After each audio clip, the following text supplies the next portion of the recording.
Hi, welcome to another episode of 90 Minutes of Wisdom, a channel dedicated to helping you expand your knowledge and develop a more successful and peaceful mind. My guest today is the president of Audio Z, a prestigious music studio located in the Stock Exchange Tower here in Montreal, Quebec, Canada. He's also the president of WebCargo, which is a service that allows large files to be transferred over the internet at lightning speeds. He's a longtime friend and a very wise and humble man. Welcome, Serge Laforest. Welcome, Serge. Thanks, Andrew. You're too kind. It's a pleasure to see you again, as usual. You are the wise man, full of wisdom. Oh, no. Just a little bit here and there that I learned from so many wonderful people like you. So where to begin, Serge? I know we were talking a little bit about maybe we can address just kind of a little bit about the situation and then move on from there, seeing how we're still in this lockdown, isolation, and the whole deal. So how has everything been for you? Well, it's been, of course, we are on unprecedented times, as everybody knows. I was talking with an old friend of mine who's 91 years old in England the other day, and I said, hey, have you ever experienced anything like that in your lifetime? She said, no, never. She said, I remember my mother talking about the Spanish flu and telling me children were dying in her classroom and she had lost many friends. She said, I remember that, but in the 91 years she lived, she had never seen anything like that. So it is true that this is very unique right now. It creates lots of polarizations. You know, some people think it should be like this, should be like that. Some people even think it's some kind of conspiracy. I have a friend from Toronto the other day, he sent me a video that was quite disturbing and quite crazy. It is also a very interesting moment to reassess how we do things. And I think it will leave a lasting imprint on the way we're doing business in many areas. Like this whole idea of having people in offices all over the world when they can actually maybe work from their house. I think this will remain. Of course, people will return to offices, obviously, but maybe people will realize, do we really need 8 floors in this building, or we could maybe do it 2 and have the rest of the people working from home. So I think the real estate sector will have to take a step back and reinvent and figure out what's going to happen with their space right now.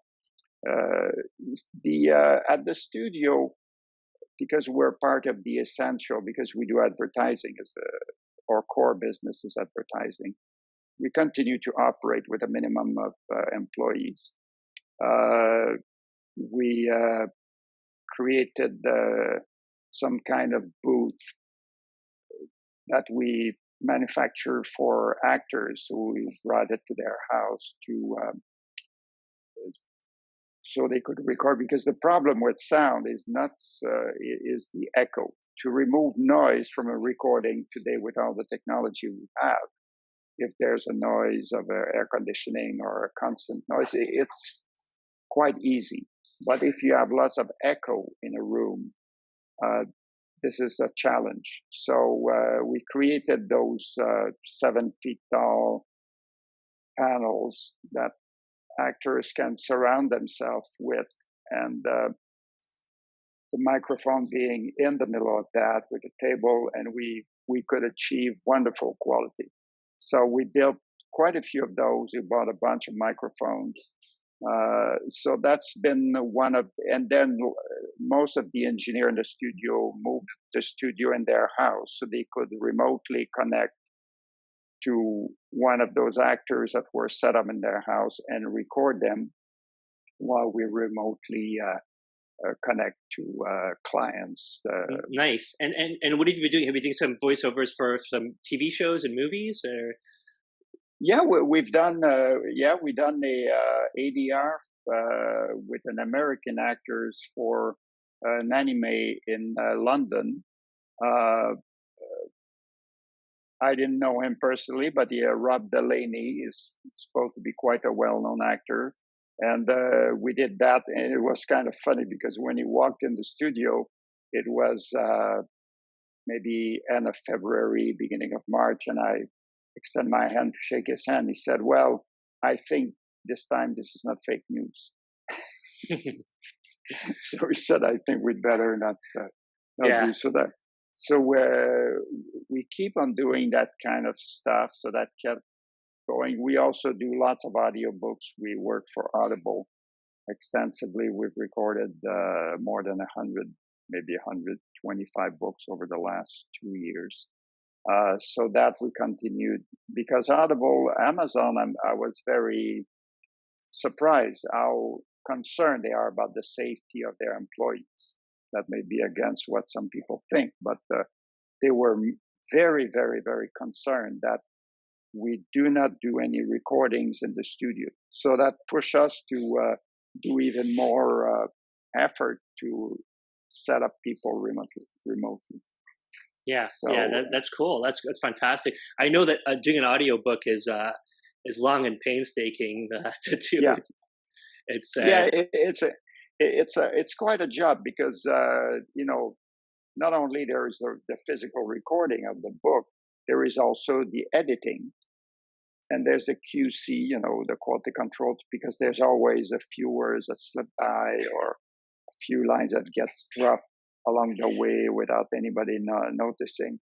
So we have to do extensive quality control on the book. After that, there's the rhythm, the rhythm of the narration that can sometimes, vary yes, over time. That has to be kept at a very good pace. So it's much more involved than it looks like. But I'm a big fan of audiobooks. I've been a fan for years and years of podcasts and audiobooks. I've always have a book in my phone. I'm always listening to well, a book. it was you that started me on audiobooks. Actually, it was Autobiography of a Yogi, and that Oh, was that's true. That's that true. was like, and then you had suggested that to me, and I had never listened to an audiobook before, and that was such a wonderful one. And I started with that, and then I was doing a lot of driving, so I continued and I did. Wow, I know that in the first year I did 84 books in a row. Wow. Wow. It was just, and some of them I listened to, twice or three times, and just so amazing. So I would go to, like, often I'd go to Ottawa, so I'd drive 2 hours there and 2 hours back, and then I'd spend another 5-6 hours on the road. So I'd be able to do full books, right? My trip to Ottawa and back, a full Yeah, book yeah, yeah. done, and it's wonderful. It's absolutely wonderful. But I was saying that I know it's so painstaking because I did my book in audio, made into an audio book with a friend. Yeah. So he was doing the voiceover, and wow, and he's an amazing musician, very talented guy. His name is Bruno, and we've thought, oh my god, all the different things. Like, so if you record like one day to the next, you don't realize how much the timbre of your voice changes, Yeah, yeah, right? yeah.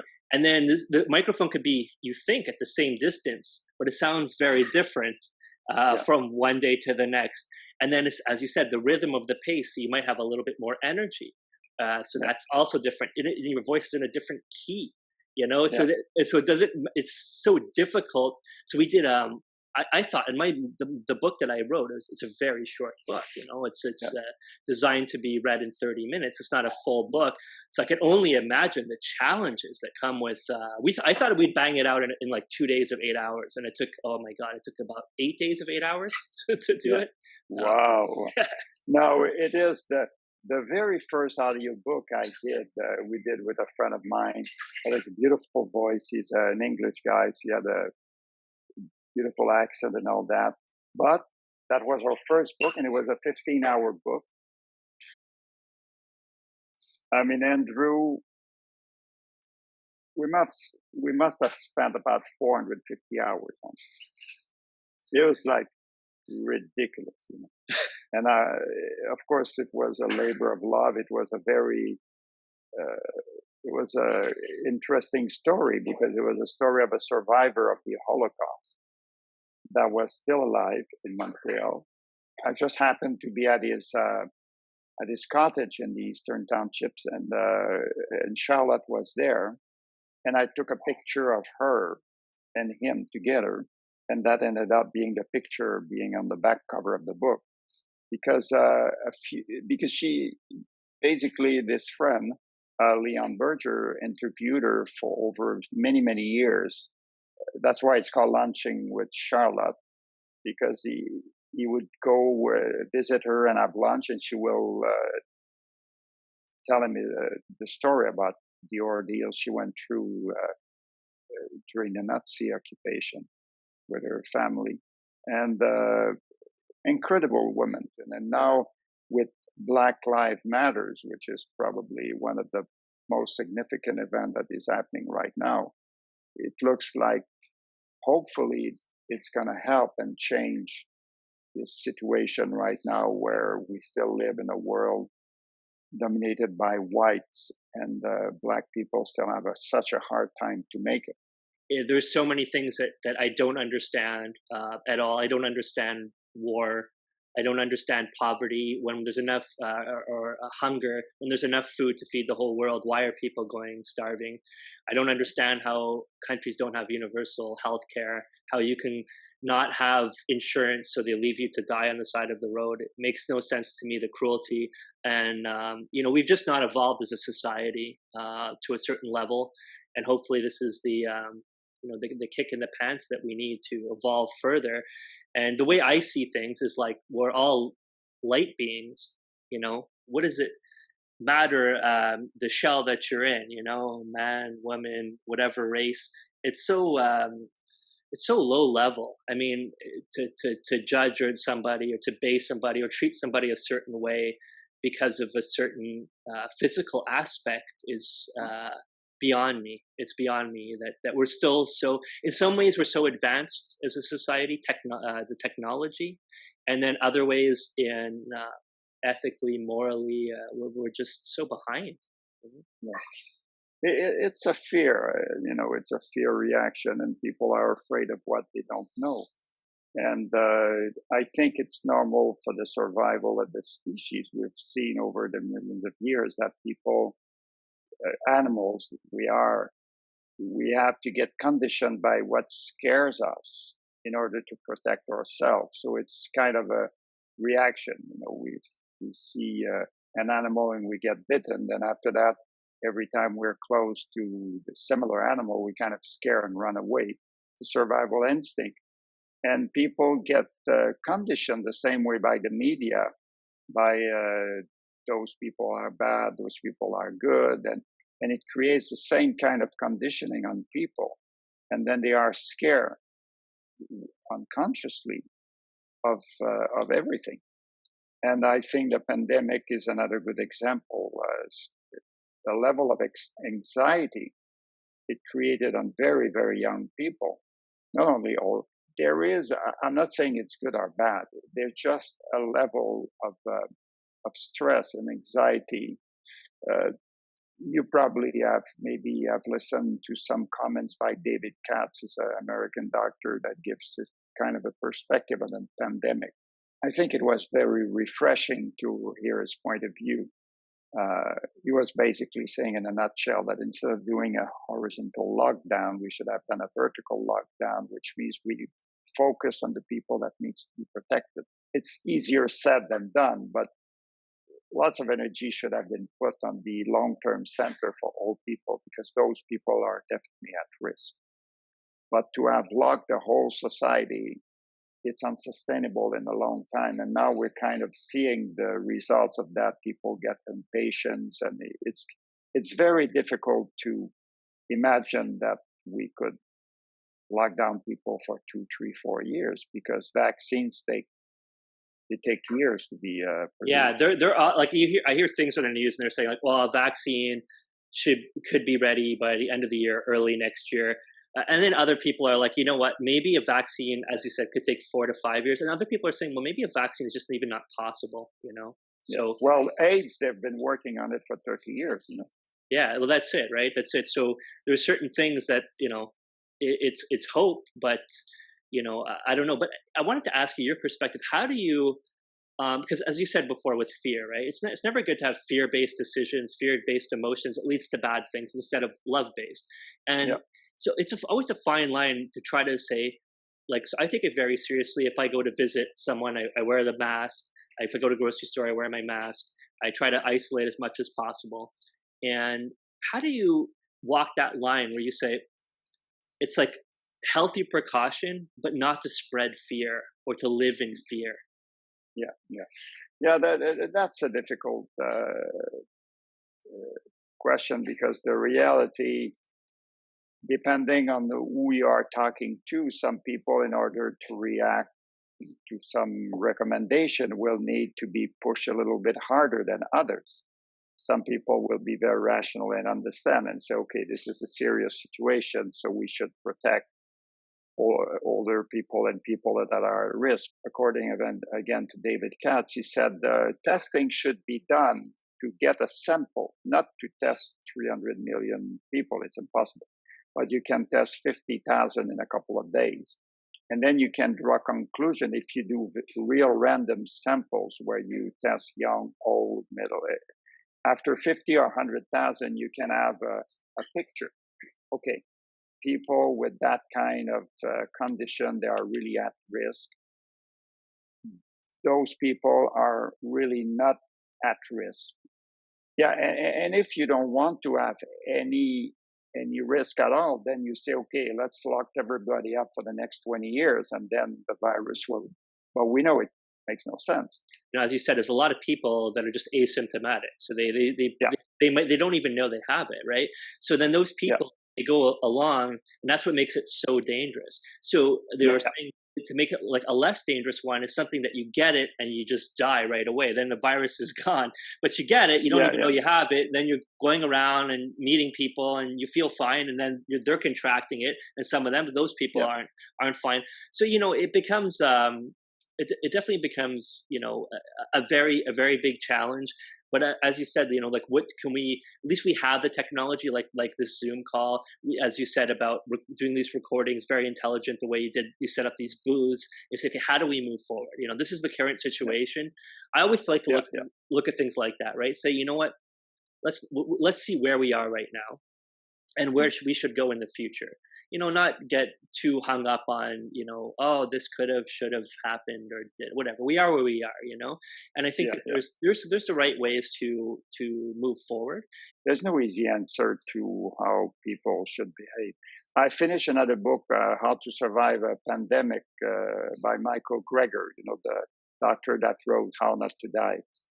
Yeah, he's usually quite light-hearted, and he has good humor about all the topics he brings on. But this one is a little dark. It's a little dark.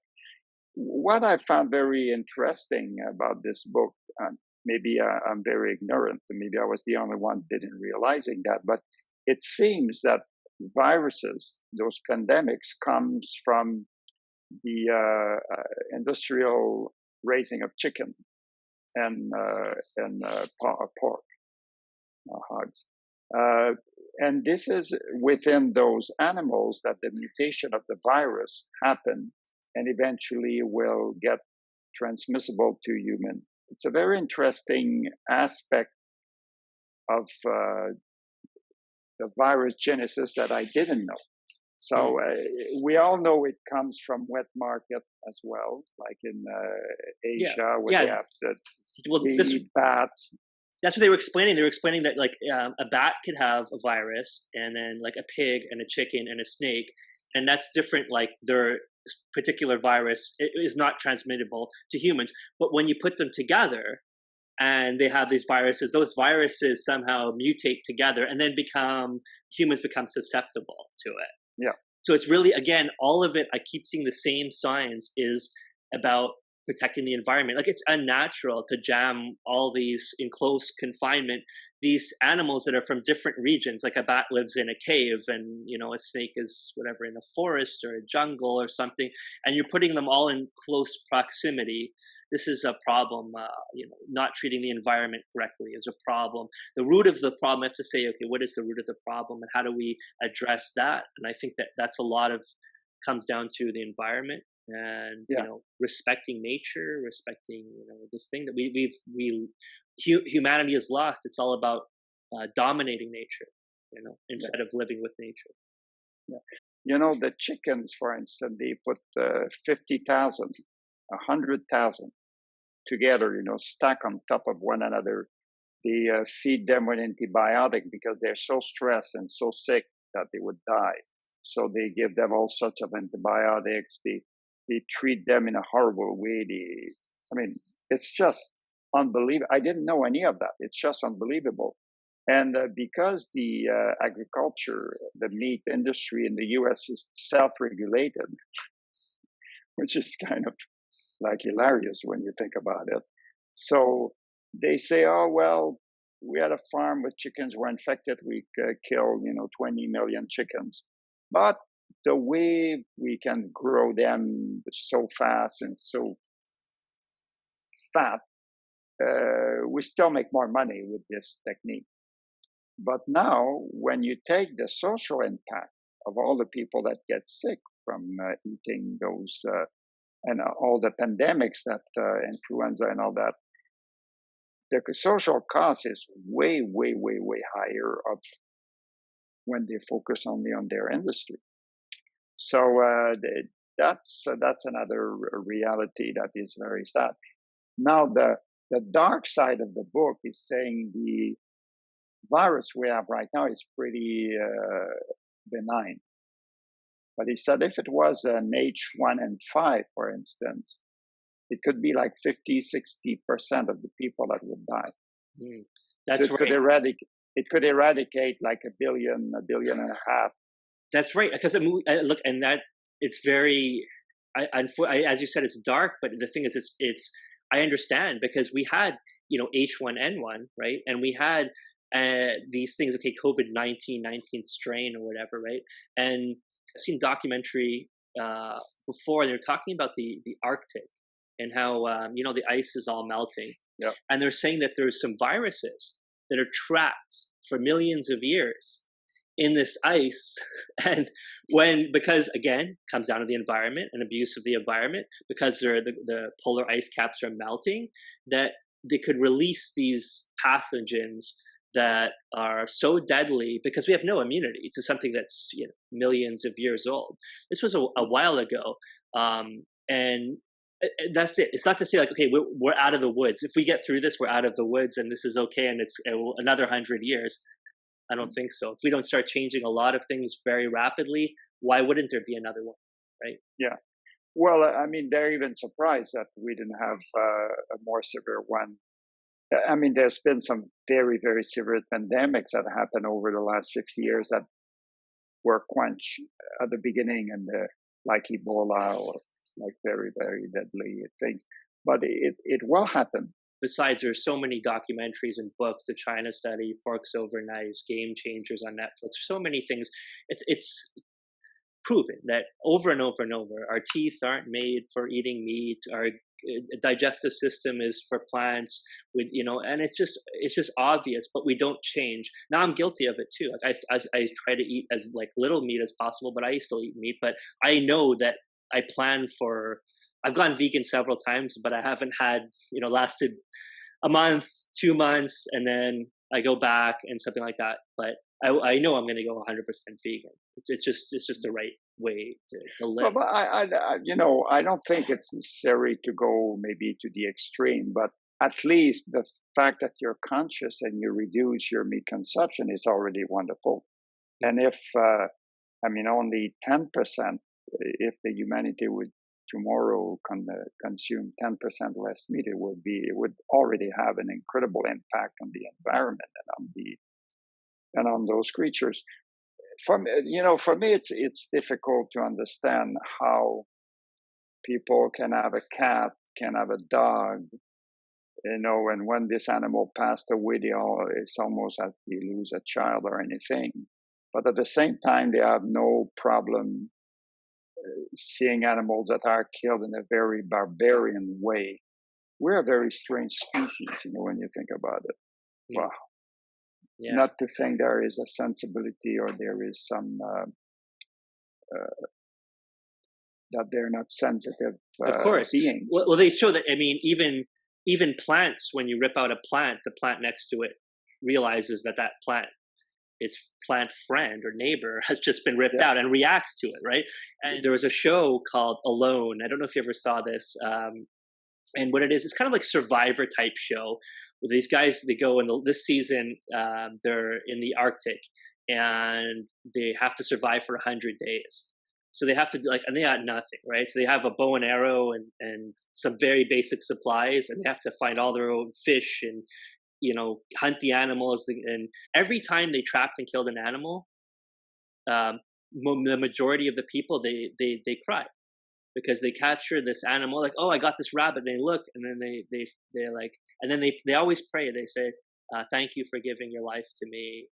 And they feel this connection, which is not this connection that you have or understanding when you're in a grocery store and you're just picking out this thing. It does not go together. They even do it on purpose, right? They try to disassociate you as much as possible from the animal or right? Yeah, it's always ironic when you look, at the grocery store, everything when you buy milk or you buy, you have the smiling cow on the, it's as if they are smiling, It's a way to accept, again, the unacceptable and to create a smoke screen in front of this reality. I always wonder, just some out there thinking, but, there was this time, thousands of years ago where humans were the same as every other animal. They were just another, right? Whether it was Cro-Magnon man or Neanderthal man and Homo erectus, this kind of time. It was just another. They lived the same as the same fighting chance as a lion, as a deer. They kind of did their thing, right? And then over time, it became like this dominance, and then it became supreme dominance, right? Put animals in a zoo, eat these ones, kill off all the wolves, whatever they might do. And then I think, well, what if it was something else? Like, what if it was like a penguin that like got developed, right? Or another, like a rabbit that developed the super consciousness instead of a human, right? Like, I don't know. It's strange to see. And then the abuse, like, they say with absolute power comes absolute corruption. And this is what you see. I mean, because you can dominate this thing doesn't mean you should dominate this thing. Mm-hmm. And I wonder, what do you think 10 years, 50 years, 100 years, will they be saying about how we live now in 2020 and all the mistakes that we're not seeing, that we're blinded to, right? Yeah. Well, as we know, history repeats itself over and over and over. There are no. Well, there is an evolution, obviously. When we look, we live nonetheless in a safer society. There are less people being killed every year than before, and there's a progression. Even though we are more acutely aware of all the wars and all the. But overall, if we compare to what happened in the past, we're a little more civilized somehow. But that being said, that brings me to a short story. I was doing hiking with a friend one day, and we saw a rapper, wrapping a chocolate bar, wrapping in the forest. And I said, "Oh, a trace of civilization." And he said, "Or a lack of civilization." And I thought that was pretty interesting to how you can see the same thing with opposite value. So I'm positive. I have a positive attitude towards life. Otherwise, what would be the point to live if we have such a negative? But I think things are going to get better. things, if we don't drastically change, if we don't learn from these mistakes and quickly, I was saying the Gaia theory that the Earth is a living being, breathing, living being that we're on, that we need to respect. And when we start paying, carbon tax, and just it's okay to destroy this amount of the environment, and this is it's unacceptable. Garbage island, this island where all these things, garbage island. It's unacceptable. There has to be, and the linear progression, like you said, it's more civilized. Yes, progress is being made. Yes, but not rapidly enough. Did you ever read Conversations with God with Neil Donald Walsh book? No. It's very interesting. Anyways, one of the things talked about is just advanced civilizations, universal healthcare for everyone. There should be basic income for everyone. There should be nobody dying of poverty and nobody dying because they don't have insurance and something happens to them and we have the cure but they can't afford it and they just die. This is unacceptable, unacceptable. Yeah. So there's just we have to raise the bar, and I think that it's that disassociation of fractured kind of perception that I'm me and you're you, and what happens here doesn't affect me, what happens there doesn't affect me. And I think that that's also, obviously we're seeing it with COVID, that at the beginning they said, oh, it's something in China, who cares, right? Who cares? Yeah. Oh, it spread a little bit in Asia, who cares? And then boom, well now it's Montreal, my God, it's horrific. And I think that more people are becoming conscious. There's more and more people that are interested in meditation, introspection, and doing analysis of observing their mind. And there's so much disinformation about meditation. It's hilarious when I was talking with a very smart man. He's a good friend of mine, a little bit older than me, and I said, you don't do meditation. You've done therapy all your life, but you've never done meditation. He said, oh, my mind is way, way, way too busy to do that kind of thing. And it's very funny because it's exactly why you should do meditation. And the fact that your mind is busy or not has nothing to do with the value of meditation. It's the fact that you are conscious of it that becomes the work. It's not to say, oh, meditation, you're sitting there for 3 hours, you haven't had a single thought, and you were just like a dead body there. It has nothing to do with that. It's just the capacity to observe your own thoughts and your thought process and how you're hanging to those thoughts, your story and all that. So this is good for everybody. So because there's often people say, meditation is it's good to relax, This is not really the purpose of meditation. And it's, you have to stop thinking. Again, this is not really the purpose. But this is what most people think. So, and because of that, lots of people don't want to do it because they say, oh, well, I'm very, very busy. My mind I'm thinking of millions of things all the time. So meditation is not my cup of tea, which is completely wrong. On the contrary, it would be. Yes, the person that needs it the most is that person that has the most. I can't do it because I have too many thoughts. Well, you're the person that actually needs to meditate the most, right? Yeah, exactly. And that would be interesting to understand why you have so many thoughts. So so I think there's a movement an irreversible movement towards this direction where more and more people are interested by different aspects of meditation. There's so many apps now. Yes, guided meditations, exactly, that help you. And I look at Headspace, they became, I don't know, they make $100 million a year now. It's a huge thing.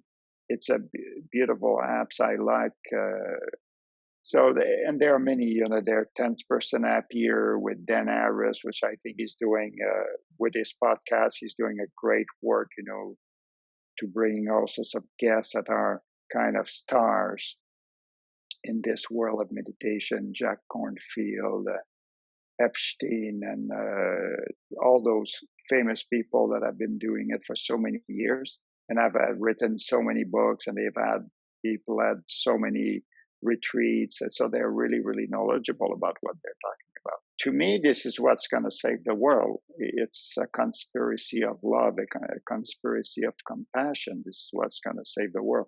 You know, in 1969, when John Lennon was doing his bed-in with his wife at Queen Elizabeth, journalists asked him, because his whole things, he wanted to stop the Vietnam War.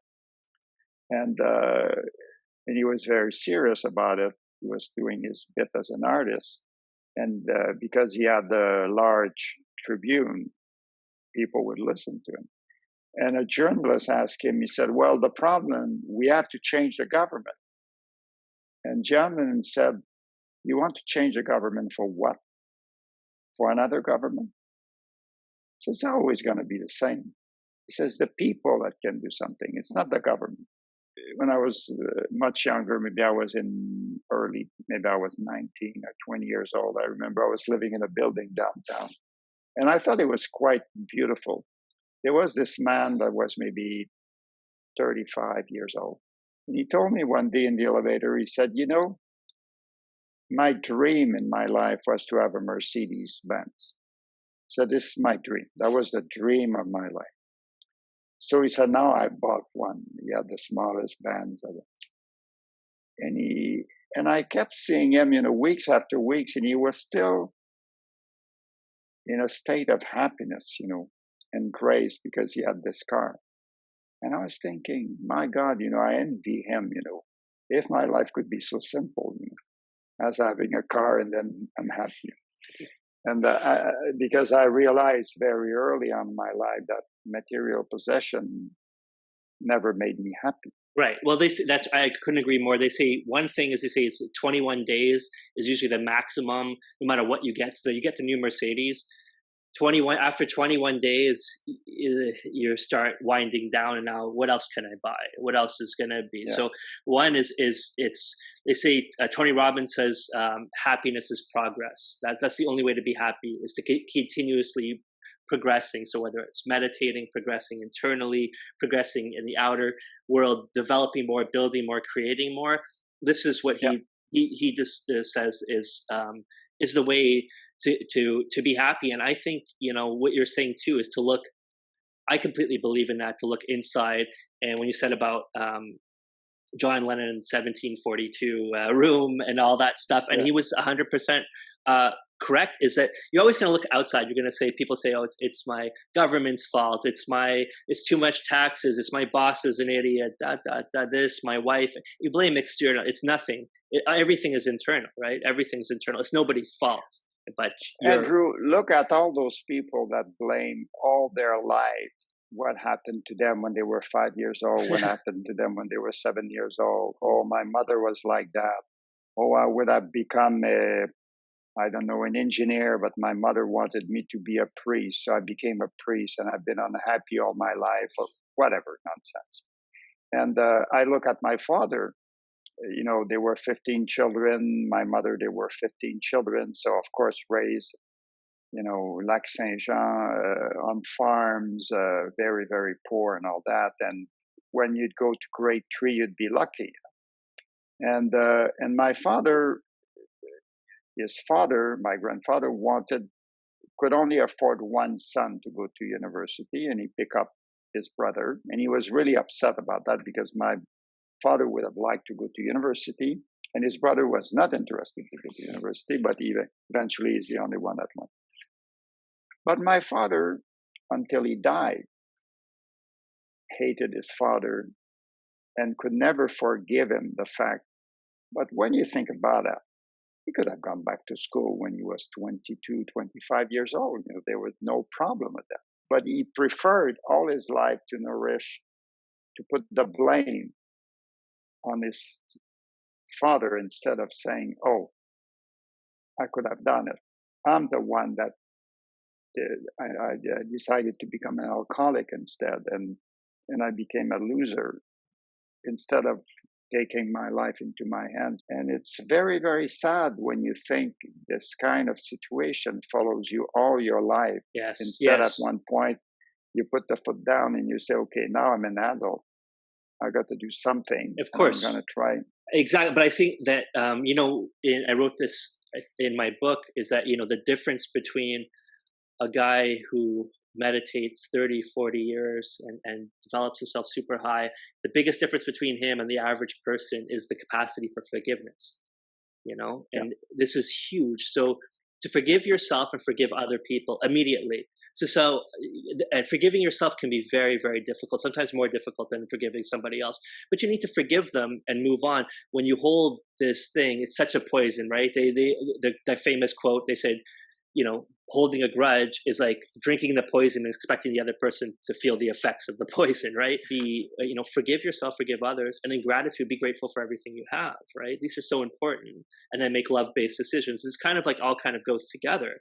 And I wanted to ask you though, you're a very humble and very, very wise person, but you're also you're very successful as well.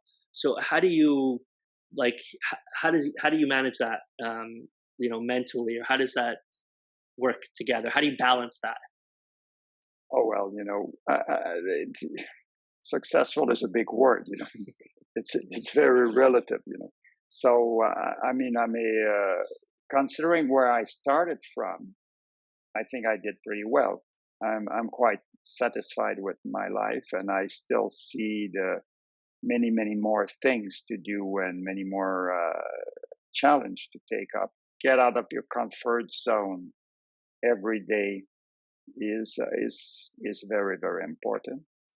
And the more comfortable you are, the more difficult it becomes to get out your comfort zone because you don't have to.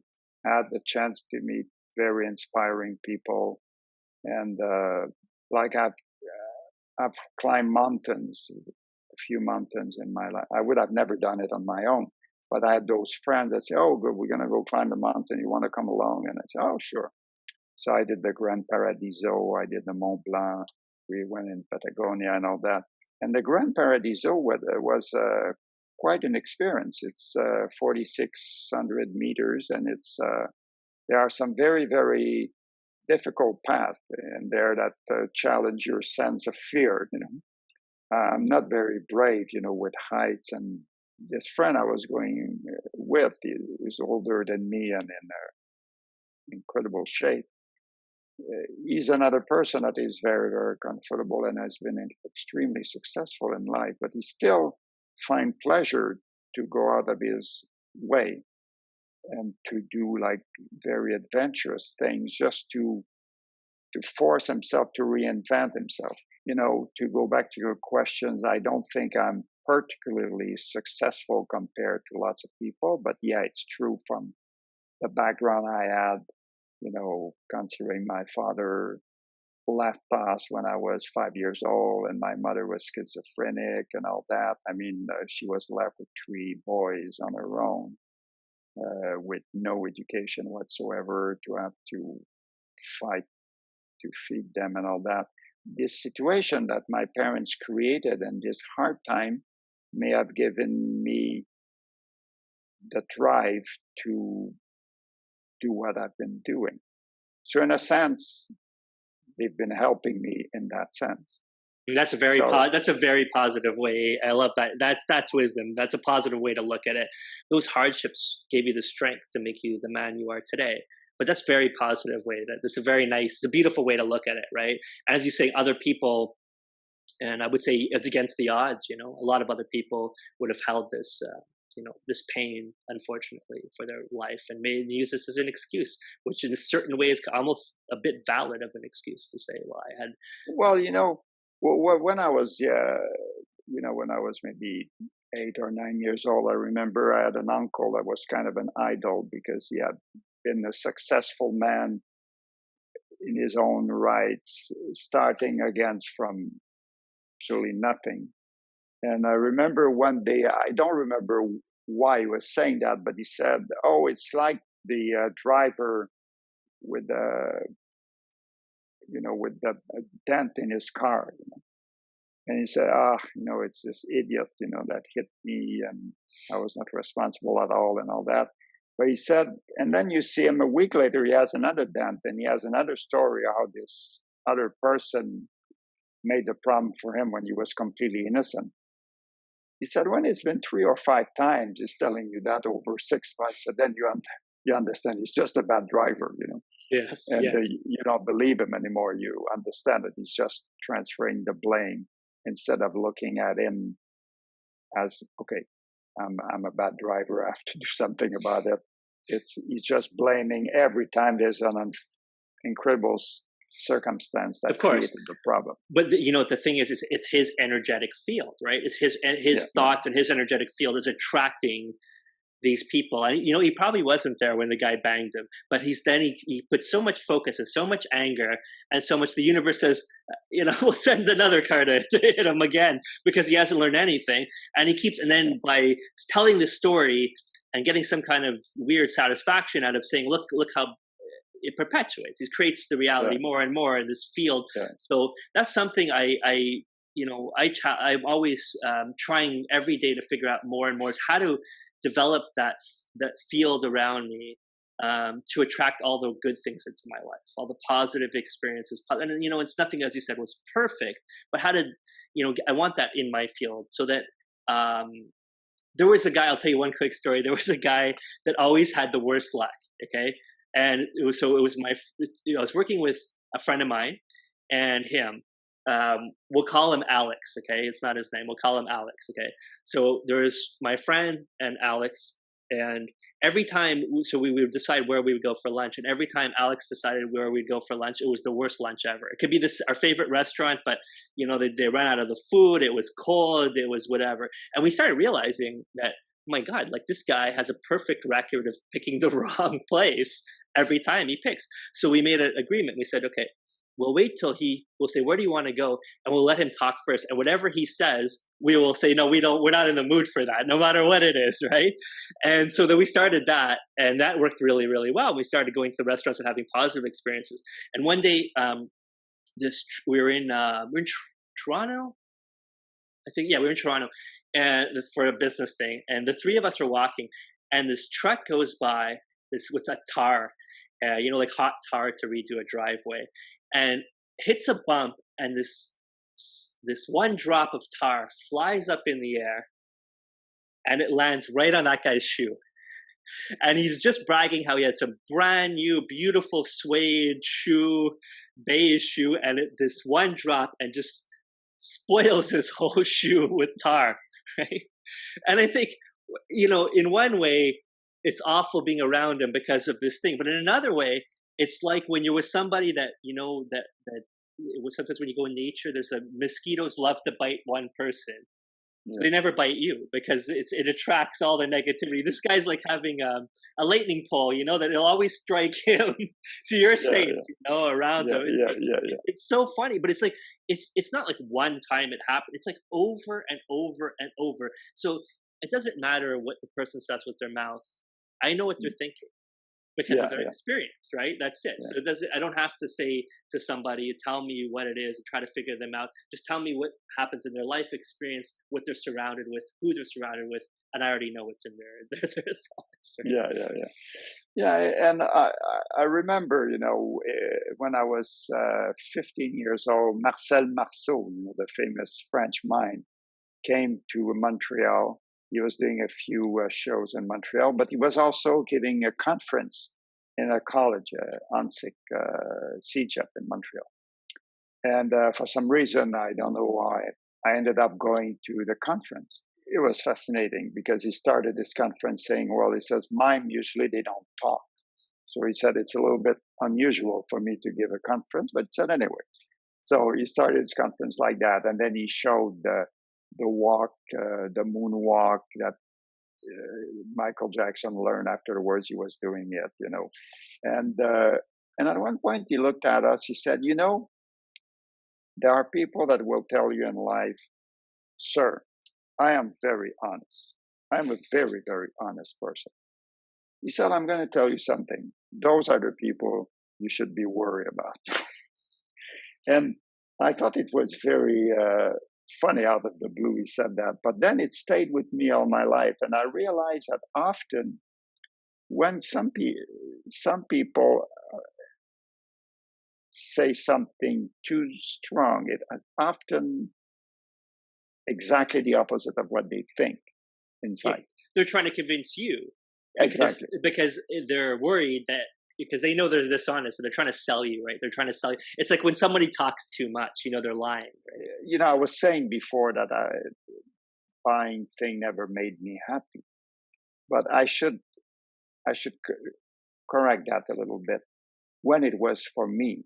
But every time I bought something that was to create something for a community or for a company, I never had any issue. So when in a studio we need to buy new equipment because you want to achieve certain results, or we need that to serve our clients better, I've never had any problem with that. I was more sensitive to that when I was younger because I was so poor that if I needed to buy a new tape recorder, it was a big deal. And then when I would get it, after a few days, it would usually take 24 hours, and I would realize, well, maybe I don't really need it. It was a mistake to buy it. And after that, I started to try to be very conscious and take lots of time before I make buying decisions, and trying to reflect what's the motivation? Why do I need this? Why do I want to acquire that? Why?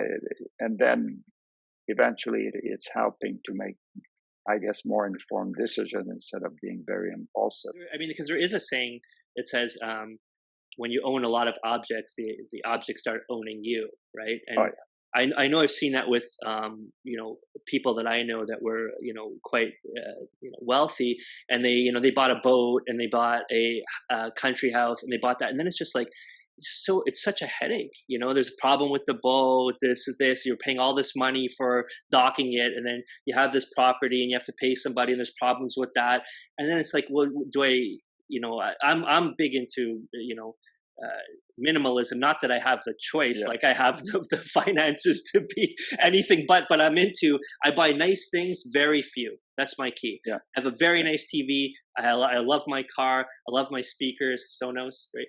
And everything I have, I have very few of, but very high quality. And that's what I do. And I don't like to buy it. I'm not a shopper. I'm not a consumer.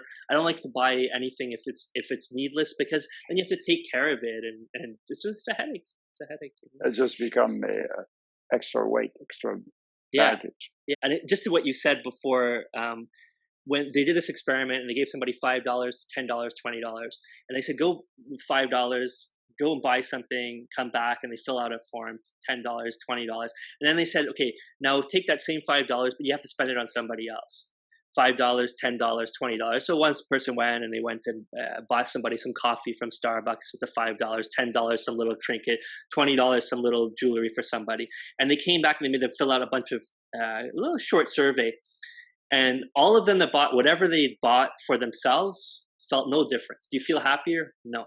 That we gave you this $5, $10, $20. When whatever you bought, how did it make you feel? Neutral, zero, nothing. But even if they spent $5 for somebody else, they felt happier. Yeah.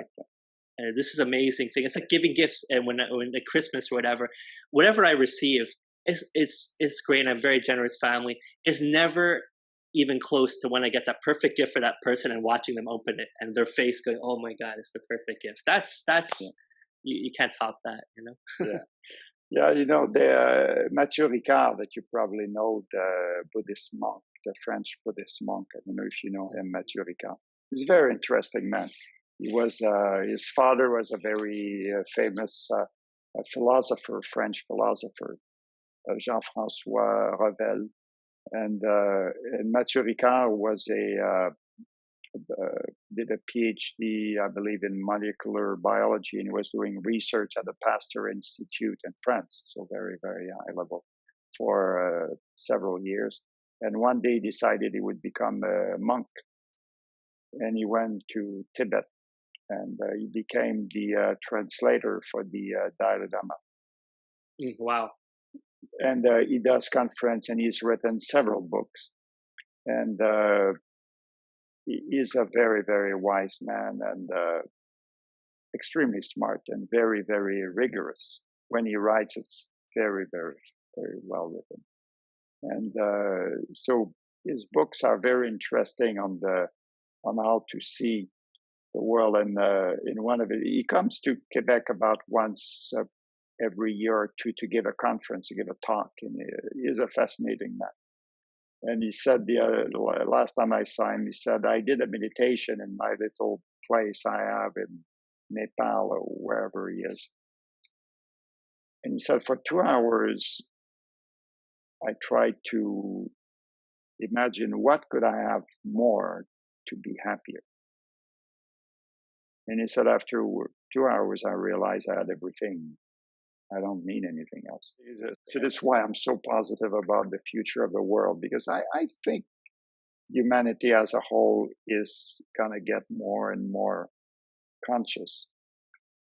And we'll probably get better. I hope you're right, man. I hope so. Yeah. Well, anyway, to try to predict the future is, as we know, is a fallacy. It's like this, yes. Yeah, it's a stock market. I remember one day the Hong Kong bank invited me to a conference. I mean, I think I told you that anecdote before. It was about investment. This super specialist, about stock market and international finance was giving this incredible talk. And the guy started his talk by saying, if somebody would have told me 5 years ago that the Canadian dollar would be slightly higher than the American dollar, I'd have said it's completely impossible. It's never going to happen. Well, so this is what we see today. So for me, the conference was over.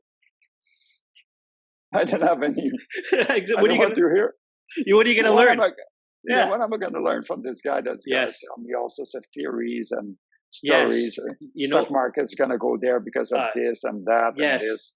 They did some experiments, and a lot of people, experts, don't want to hear this, with managed funds versus unmanaged funds. And they took this guy that was not like, Warren Buffett is amazing. There were some outliers who were fantastic, but they took this guy who was supposedly, bragging he had made a very big return. And then they took a pig, and the pig, they put stocks, and the pig would pick stocks. The pig did just as well. Of course. This is well known. Yeah, I agree. I agree completely with you. And is there anything, again, I have so much admiration for you. You're a very humble person. You're very wise. I cherish your friendship very, very much. Is there anything that you would any last words that you'd want to say to the listener? It's spiritual that actually said that only a conspiracy of love can save the world. And I think on every aspect of what we see in the media right now, Black Lives Matter, or the pandemic, the way it's panning out, or the unexpected situation that it will bring, it will always be the individual that can make a change. The government can do so much, but it's really, I think people should focus on what they can do today to make a little effort to make something better. And I think this is, when I was living in England in 83, 84, I was very poor at the time. And I had a friend that was, he was head of a big law firm over there.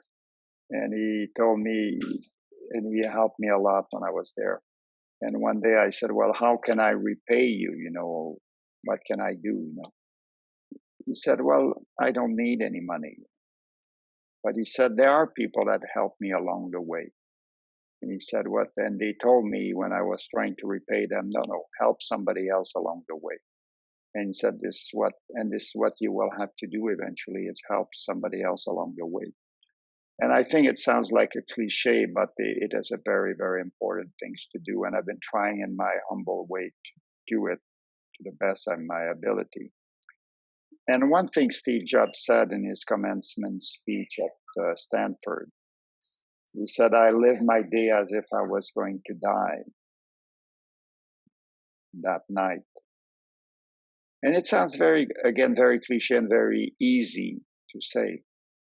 But it took me actually a few years to actually come to this questioning. If I knew this morning that I'm going to die tonight, what would I do? What would I do? And one day very seriously, I sat and I thought about it. And I said, you know what? I would go jogging. And that's it, So it's very important to do what you like, believe in what you do, and I think try to help as much as possible. I think and try to be more conscious. This is it sounds very easy, but it's the work of a lifetime. Awesome, sir. It's awesome. Very, very wise word. Thank you so much. I really appreciate your time with this, Serge, and wish you a successful and peaceful mind. And any last words you wanted to say? That's it. Okay. Thank you, Andrew. It's been a pleasure. You're very nice to have invited me on your podcast. It's very generous of you, but as I say, I don't deserve much, so you're very kind to have invited me, and I wish you lots of interesting guests and lots of success. Thank you so much. Lots of success. Thank you, Andrew. Okay, thanks. You. Okay, bye, Serge. Thanks, Namaste. Bye.